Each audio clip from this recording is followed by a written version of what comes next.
안녕하십니까. 더불어민주당 원내대변인 이재정입니다. 오늘 오전 브리핑 내용 4가지 내용으로 준비했습니다. 먼저 오늘부터 이루어지는 서별관 청문회에 대한 이야기입니다.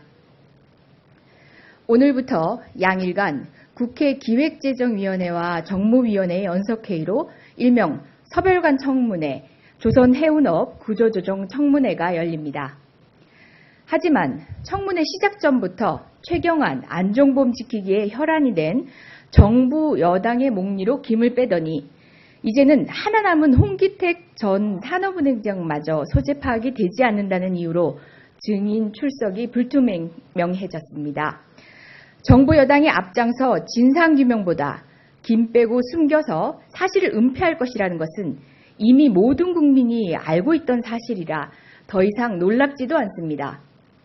정식 회의도 아닌 밀실 회의인 서별관 회의를 통해 대우조선해양에 공급된 돈만 4조 2천억 원입니다. 국민의 혈세를 자신들 삼짓돈 쓰듯 물 쓰듯 사용한 대가는 반드시 치러야 합니다. 특히 조선해운업 부실 사태와 혈세 낭배를 초래한 최경환 의원은 정부의 한진해운 사태의 무대책을 옹호할 자격이 없습니다. 오히려 작금의 사태에 책임감을 느끼고 자숙해야 합니다. 개인 SNS에 토로할 만큼 그렇게 할 말이 많다면 청문회에 출석해 국민 앞에 당당히 입장을 밝히십시오. 세상에는 영원한 비밀이란 없습니다. 모든 것은 사실대로 밝혀지기 마련입니다. 이번 한 번만으로 끝난다고 생각하면 오산입니다.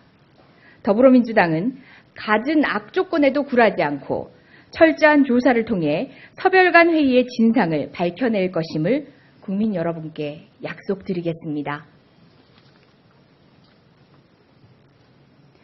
다음은 위안부 협상 합의 후 어제 박근혜 대통령 발언과 관련된 내용입니다. 어제 박근혜 대통령은 아베 신조 일본 총리에게 위안부 합의 이후 한일 관계 개선을 뜻깊게 생각한다면서 한일 양국 국민 간의 상호인식이 점차 우호적으로 나아지고 있어서 다행스럽게 생각한다고 밝혔습니다. 치욕스러운 위안부 합의 협상으로 오늘도 대학생들은 소녀상 철거 걱정에 노상에서 한잠을 자고 있습니다. 위안부 피해자인 할머니들은 끝없는 고통 속에서 몸서리치고 있습니다. 연일 협상 무효화를 외치고 있습니다. 어떤 대한민국 국민이 위안부 협상을 토대로 일본에 대한 인식이 좋아졌단 말입니까?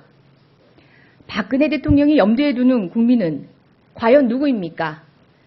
이번 대통령의 발언은 치욕스러운 한일 위안부 협상을 대통령이 주도했음을 자백하는 것입니다. 용서는 가해자의 몫이 아닙니다. 피해자의 것입니다.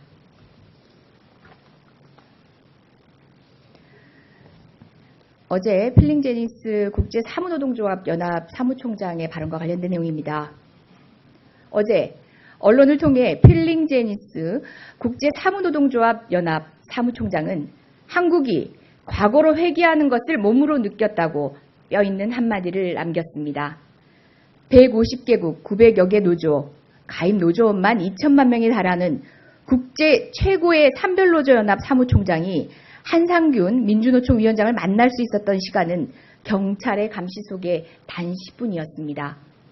OECD 가입한 지 20년이 지난 대한민국이 오히려 민주주의와 노동기본권이 갈수록 후퇴하고 있다는 제닝스 사무총장의 발언 속에 담긴 뜻을 박근혜 정부가 제발 귓등으로라도 듣길 간절히 바랍니다.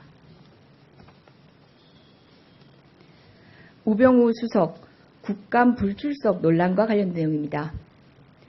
어제 우병우 수석이 국회 운영위 국감 증인으로 채택되었습니다. 그러나 이상하게도 어제 당일부터 우병우 수석이 불출석 사유서를 내고 국감에 안 나올 것이라는 전망이 바다합니다.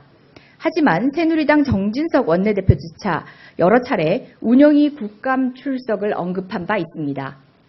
또한 우병우 수석의 불출석 사유서 제출은 대국민, 대국회 선전포고가 될 것입니다. 그리고 온갖 의혹을 철저히 덮고 가겠다는 오만과 독선의 극치가 될 것입니다. 벌써부터 불출석 얘기를 돌려 여론을 떠보려는 시도 용납할 수 없습니다. 온 국민은 우병우 수석의 의혹과 검찰 수사를 지켜보고 있습니다. 국감 증인으로 출석하여 국민 앞에 진상을 밝히고 사과하는 것이 마땅합니다. 국감에 나오지 않을 생각이라면 지금 사퇴하십시오.